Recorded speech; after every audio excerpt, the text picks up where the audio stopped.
Hello everyone, my name is Stephen Bowles. I'm a student with Coffee County Central High School, and today I'm going to be informing you all about the way that a veteran sees life after getting out.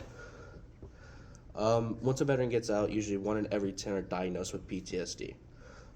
It's very important that we notice that in our everyday lives, as sometimes they act out in the public. Sometimes they realize that they're not the same as they were whenever they first went in.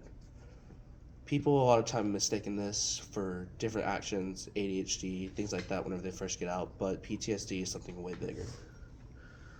Um, Veterans are some of the most important people in our lives. It's people that I looked up to a lot. They fight for our country, they keep us safe no matter what's going on, and no matter what we say or what we do to hurt them, they're still there to protect us. They're some of the most important people because of the courage they show, their backgrounds, where they came from, just to come and protect our country, as well as the different type of, lifestyles they've had. Um, Courage is a very important thing whenever you're becoming a military personnel. You have to have courage to then go fight these wars, fight these battles, and keep us safe. No matter what's going on, a soldier cannot lose their courage.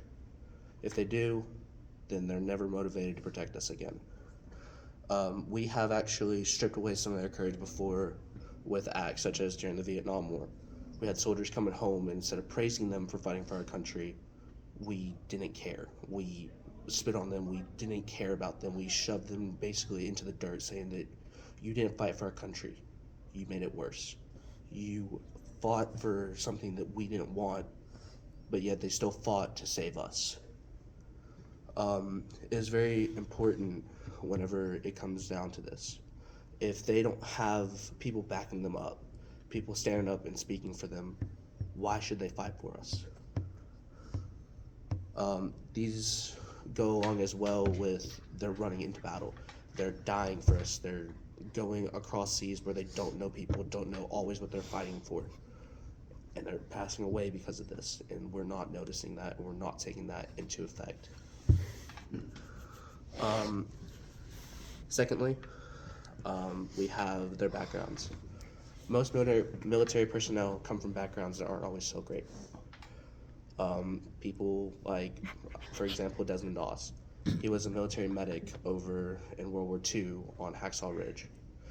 He had very strict personnel beliefs going along with not carrying a weapon, not killing anyone. All he wanted to do was save people.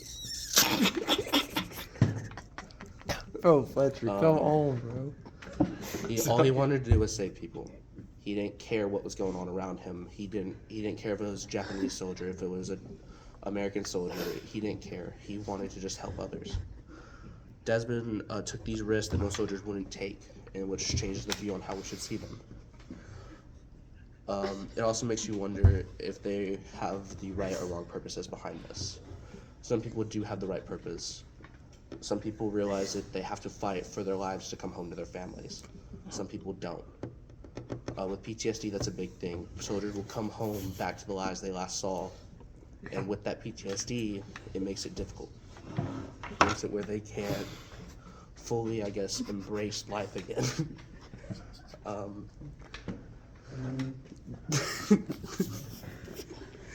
They stare at these impossible situations, and it also goes back to their confidence. If these backgrounds get too much for them with the PTSD and all that, there is help that we can provide them. However, not everyone can get that help. 1 in every 20 soldiers that come back home that are diagnosed with PTSD take their lives. It's a very serious thing. Last and certainly not least is they have to be cool-headed in the face of danger. As I was saying earlier, they run into battles for us. They risk their lives every day for us, no matter which war they're fighting. They're here for our freedoms. They're here for everything that we fight for. However, we don't always show that. If they are not cool-headed when going into these battles, how are they going to come out level-headed? If they go in just wanting to kill anyone they want to, then they're not actually there doing the right purpose. They're not fighting for our freedoms. They're there to take a life, and that's all they want to do, which isn't right. Veterans put their lives on the line for us every single day. including with their skills of courage, their level-headedness, and their backgrounds that come along. If they didn't have any of these qualities and they didn't stand for what was right, then why would we need this free country? Why do we deserve this free country? We need to show more respect to these veterans instead of just saying, oh, you went and shot someone, you went and killed someone, you didn't do anything. It's very important. Thank you for listening, and that will be all.